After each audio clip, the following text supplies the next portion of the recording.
started with, as David mentioned, saying that I thought this was a seminal event, or presenting a seminal event. I'd almost like to contradict myself and say about why I think it is a very important event, strategically important event, but also an event which has, in a sense, been misses out very important dynamics that have been more important over the last 10 years. But firstly, I think the way to think about terrorism and about 9/11 is actually goes back to the enormous difficulties I think international relations has of thinking about what terrorism is and its implications. And in fact, that was immediately after the event, there was a meeting of the British International Studies Association where there was not one single panel that was actually dedicated to terrorism, and that in itself indicated that international relations had certain problems with dealing with it.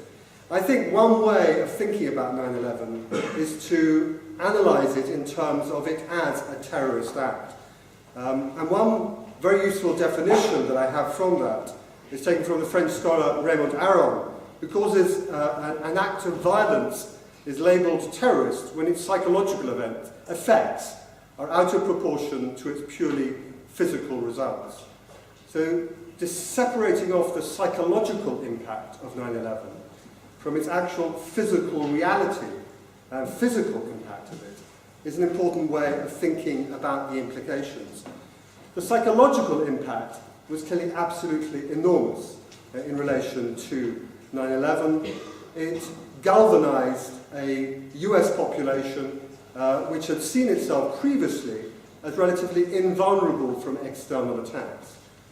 This was the first time there had been a major mainland attack on the United States, and this had a major psychological impact. It also brought to the attention of the United States that many parts of the world didn't actually like them very much, or there was considerable hatred among certain groups in the United States, and there was a visceral response within the United States to that, a demand for some sort of action.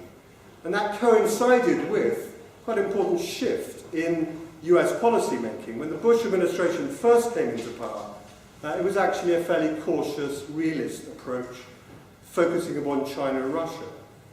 Once 9/11 took place, there was a shift to what we now know as the neoconservative grouping, with an emphasis much more on unilateral action, use of military force, and dedicated towards transforming or seeking to transform the Middle East and different parts of the world. And this led inexorably to the interventions into Iraq and Afghanistan.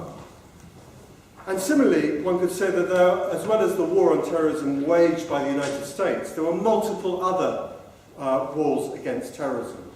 Within Russia, against the Chechen population, within China, against Tibet, within Arab states, against their own population. So you had a multiplicity of movements pushed by states, repressing their own population. What in some ways you could call a sort of secular alliance brought together of leading states seeking to repress religiously motivated movements throughout the world. So therefore 9/11 in this sense was strategically significant because of its psychological impact and the way that flowed into policy making of the United States and other states throughout the world over the last 10 years, and why we've lived through this period of the war against terrorism. However, if you go back, and I think Dibesh already mentioned this, to the physical reality of what took place, the physical reality was 3,000 deaths caused by the terrorists, which in itself is a large number for particular terrorist acts, but is minor compared to the multiple, even the smallest of civil wars, causes far greater casualties. There's also a sense in which Al-Qaeda just struck lucky with 9/11 in the attack that took place, and it's been failed to replicate what happened in other parts except in London and Madrid. And I think critically also, when you look at the roots of Al-Qaeda and of that radical Islamist movement, it actually was generated through a process of failure in the broader Middle East. Osama bin Laden and Ayman al-Zawahiri were both from Egypt, and it was precisely because of their failure to transform or change the Egyptian government that led them to a much more global crusade. So there was a period, certainly after 9/11, when Osama bin Laden became the Che Guevara of the Muslim world for many young alienated youths in Britain and other countries in the Middle East and elsewhere.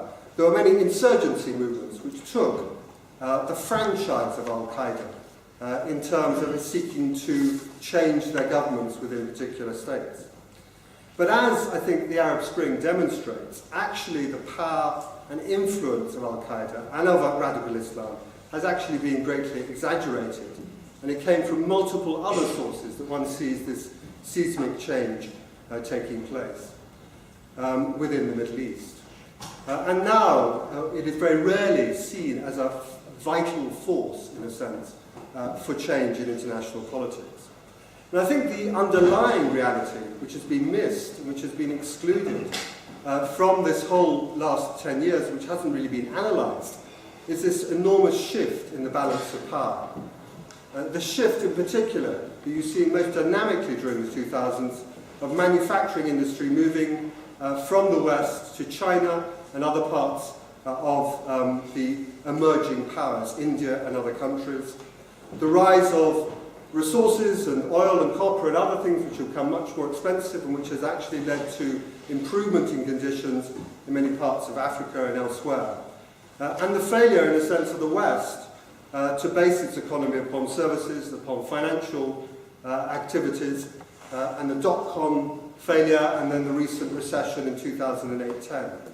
So the underlying story, I think, of the last 10 years has been the most important story to which the 9/11 events has been obscured through this attention, focus upon security.